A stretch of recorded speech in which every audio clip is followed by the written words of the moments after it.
Good evening. To start off year-to-date's new series, Students Regulating Students, and discussing new changes on campus, tonight we will break down the specifics of American University's alcohol policy on campus. Resident Assistant Josh Rothman has joined us tonight to help define the school administration's current expectations for students and explain why the changes were deemed necessary. Josh, thank you so much for joining us tonight. Glad to be here. We are going to start off with what was insufficient with the original policy. Why did Housing and Dining and the school administration feel it necessary to change it and rewrite it and introduce a new policy for the school year of 2008-2009? Right. So what the policy was previously was that the person that either bought the alcohol or that was or that actually lived in the room ended up getting charged in jams, and everyone else would not be charged because they weren't necessarily responsible for the alcohol because they were just in someone else's room. You know, I mean, like they weren't necessarily. They weren't necessarily.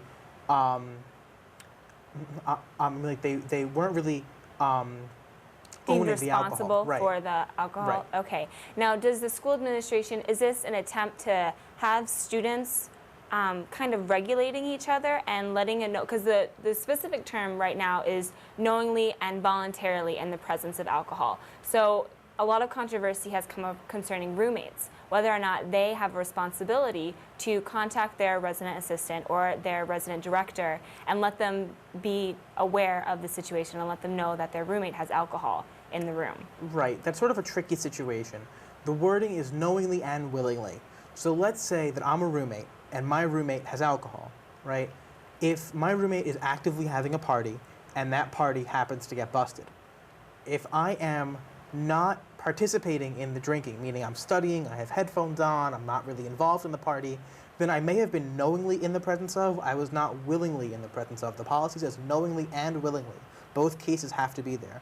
So the deal is that if a roommate is actively drinking with the other roommate, they're both knowingly and willingly, but if one roommate is clearly not interested in the party really, but at the same time doesn't want to rat out their roommate necessarily, that might be not a way around the rule, but that is why that clause is that way, so that... To protect the roommate. Exactly. So the resident has no responsibility to the school to let them be aware of the alcohol in the room. There's no responsibility. Right. I'm not positive about the exact rules behind that. I mean, of course, we want our residents to feel comfortable in their rooms. So if the alcohol is not making one resident comfortable, we then want that resident to come talk to us and say, hey, my roommate has alcohol, I'm not comfortable with this, do you mind? I mean, I don't want to bust them for alcohol, but you know, this is really kind of confusing to me, and that might be something to talk about between roommates first and then bring to your RA. I mean, of course, you don't want to necessarily rat out your roommate, but at the same time, if you don't feel safe in your own room,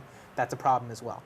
Now, as a resident assistant, and you've been a resident assistant for about a year now, haven't you? About a semester now. A semester, yeah. Okay.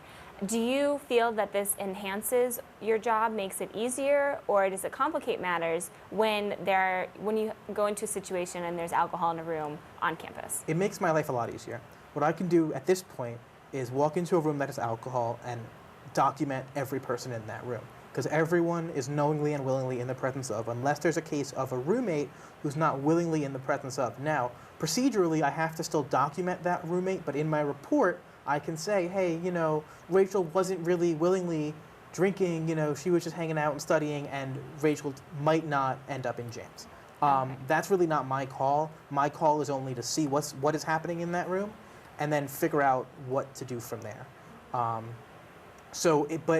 I mean, like our lives are a lot easier at this point, because now we can just walk into a room and, as opposed to figuring out whose room it is and whose alcohol it is, now everyone in the room gets documented, and that's it.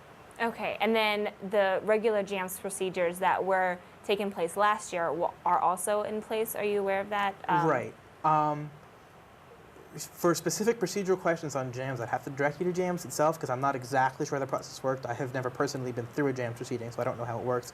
My understanding of the JAMS process is that they will contact you for a meeting, and at that meeting will then be decided whether or not you will have a full conduct council hearing, which would involve professors and students and all that good stuff. But that's sort of more on the JAMS end that I don't really know too much about, because I'm not involved in that process. All right. Well, I know this is a very touchy subject. A lot with the residents. They are very concerned about the voluntary and willingly, and they need that explained to them a couple times. So thank you so much for coming on the show. And letting us clear some of the air a little bit, and hopefully, if there are any other questions, the students can contact their resident assistant or their RD and know exactly what happens in a situation where they are with a roommate who has alcohol or not. Exactly. So thank you very much for coming on. No problem. Thank you. Do you want to get involved in Year to Date? If you want to join our team, please email us at yeartodate@auatv.com. And that's our show. We'd like to thank our guests, Seth Cutter, Amanda Fulton, and Josh Rothman. We'd also like to thank our crew, Kelly Holliday, Mika DeWitts, Rebecca Wall, Kana Bradshaw, Alan Chang, and Josh Rothman. And that's all the time we have for this week. Be sure to tune in next week at 9:30 for another episode of Year to Date right here on ATV. Good night, and thanks so much for watching. Good night.